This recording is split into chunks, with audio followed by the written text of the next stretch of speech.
তোর বাড়ির দরজা চিনে, কিন্তু তুই যার গোলাম তোর মালিকের দরজা মসজিদ তুই চিনলি না।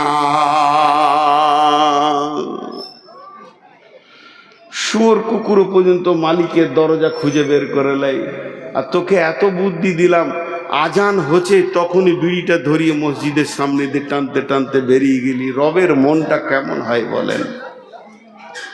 আসতে ভাই আমার, লাখে লাখে ঝাঁকে ঝাঁকে খাটে হাজারো হাজার, শেষকালে গুনে দেখি 3 কুড়ি 4।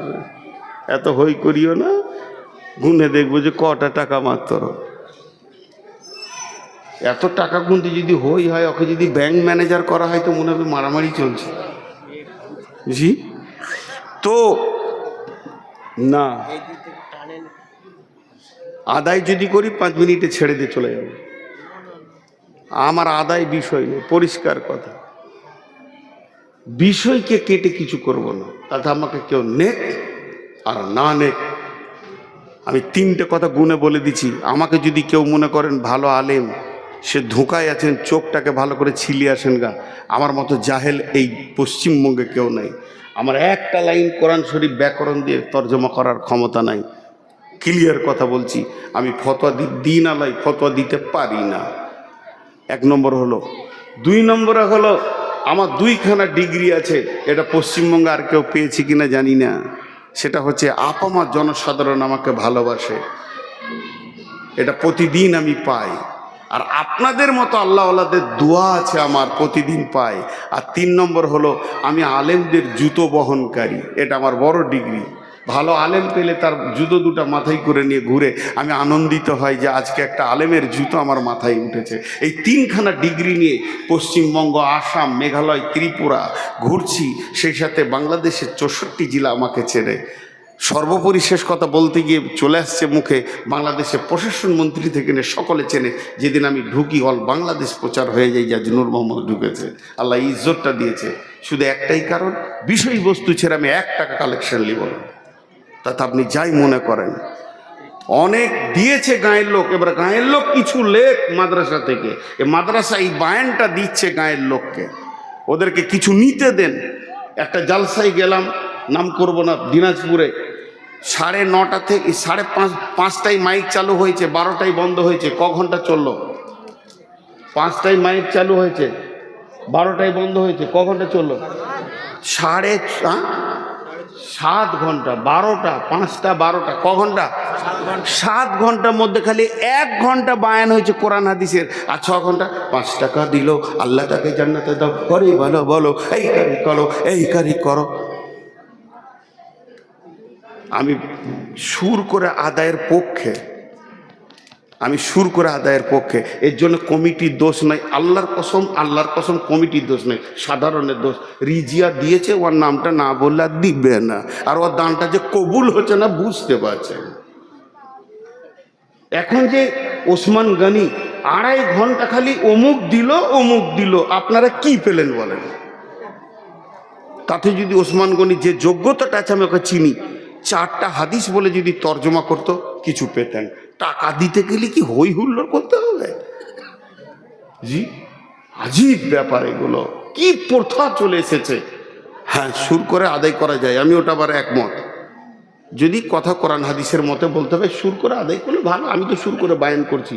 একজন বলছে যে হুজুর সুর করে বায়ান করা যায়, বলে আল্লাহ নিজে সুর করেছে, মাদ্দে মুত্তাসিল মাদ্দে মুনফাসিল কোরআনের মধ্যে রয়েছে, তুই আবার সুর আটকাবি কোথায়? আল্লাহ নিজে সুর করেছে, দেখগা ভেবে। রাসূলুল্লাহ সাল্লাম সুর করেছে, মাদ্দে মুত্তাসিল মুনফাসিল রয়েছে, হারুফে মাদ্দা রয়েছে কিনা। বেশি পণ্ডিতি করে, সুর করে আদায় করাও যায়, সুর করে বায়ান করাও যায়। তো এখন যদি আপনারা কালেকশন করতে বলেন 5 মিনিট করবো, কিন্তু ইনশাআল্লাহ। কতদূর গিয়েছিলাম গো?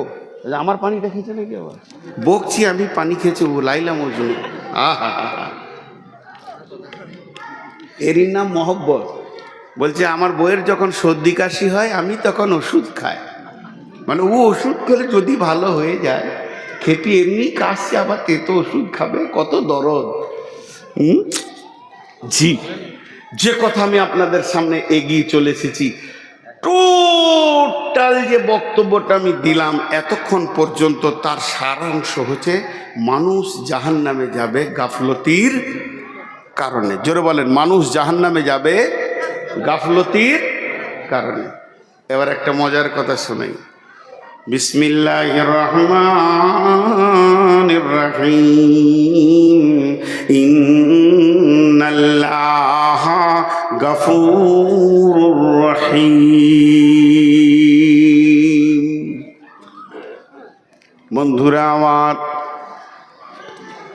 একজন মুতারজিম বিখ্যাত মুফাসসির তাফসীর করে বলছেন, সারা পৃথিবীর যত মানুষ এসেছিলেন আর যারা রয়েছে, এরপরে যারা আসবে, কিয়ামতের মাঠে যতজন জান্নাতে যাবে তাদের কথা বাদ দেন, কিন্তু যারা জাহান্নামে যাবে এরা গুনাহ করেছে, এর জন্যে জাহান্নাম যাবে না। গুনাহ করার কারণে মানুষ জাহান্নাম যদি যায়, তাহলে আল্লাহ কি করছেন? গুনাহ করার ডিউটি কার? মানুষের। মানুষের ভিতরে যে গুনাহ করার মতো পার্টস আছে, এটা কে দিয়েছেন? না আল্লাহ দিয়েছেন। তাহলে আমি পাপ করব, এটা তো আমার ডিউটি। আর মাফ করার ডিউটিটা কার? মাফ করার ডিউটি হলো আল্লাহর। কিয়ামতের ময়দানে যদি আল্লাহ বলে, গোলাম নূর মোহাম্মদ তুই জাহান্নাম যা, আমি বলবো কেন? আমার রব বলবে তুই পাপ করেছিলি তার জন্য যা। এখন আমি রবকে বলবো, মাবুদ আমি পাপ করেছি, আমার ডিউটি আমার ঠিক আছে, এখন আপনি তো মাফ করেননি, ডিউটিতে ফাঁকি কার? লে ভেজা ডিউটিতে ফাঁকি কার? শুনে আপনাদেরকে উল্টা মনে হবে, এ তো দারুণ কথা বলছে।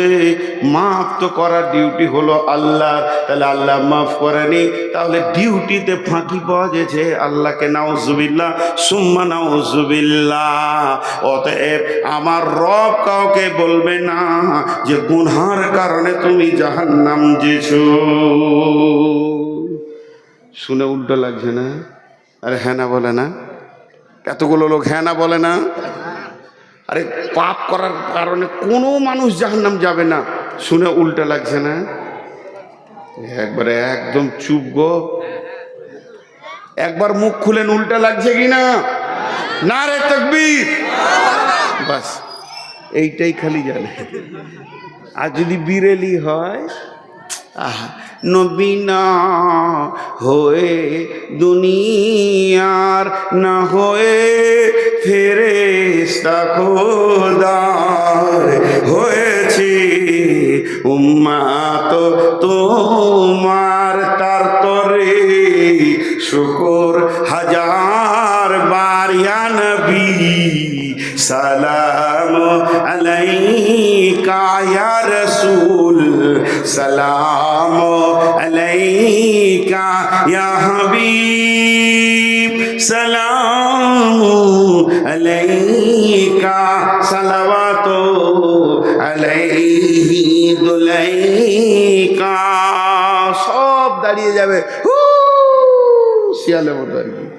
কি চলছে আর দেখবে না বিরেলিদেরকে, খালি একবার এরকম যদি করা হয়, একটু হানা দেন। জলপাইগুড়িতে জালসা করতে গেছি, আর প্রথম বক্তাকে তুলেছে রাত 2:30টায়। তার আগে খালি গজল চলছে। জীবনে দুটি ইতিহাস আছে। আর বোকারো ডিস্ট্রিক্ট পুরুলিয়া পার করে জালসা করতে গিয়েছিলাম, প্রথম বক্তা তুলেছে রাত 3টেই, তারপরে দ্বিতীয় তৃতীয় বক্তা